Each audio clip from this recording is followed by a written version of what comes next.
natuurlijk het ons eerste pap nodig and we're making it fantasties. So hierdie aromaties met butter spices. Julle, it is like this Turkey Nicole movie spices back in the day.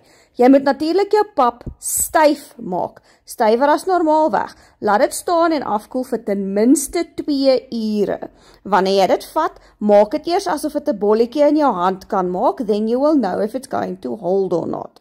Dan sit jy in elke papbal 'n stuk kaas en rol hom so rond of square, whichever way you prefer, we don't discriminate, as wat jy wil. And then just roll, stuff, repeat, tot jy nou al jou balle het, en dan natuurlijk vir die coating, we are using Fritos, ek het die barbecue Fritos, enige lekker crunchy chip, mealie chip sal werk, dip jou bal dan nou in jou eier, onthou om jou eier ook te season, dan rol jy vir hom in die Frito crumbs, and then all we have to do is get all our balls nice and crunchy coated, dan deep fry ons vir hulle aan beide kante, of technically, if you look at this, dit is mos nou 'n shallow fry, it's not a deep fry, ek het nie genoeg olie gehad nie, en is so maklik soos 1, 2, 3,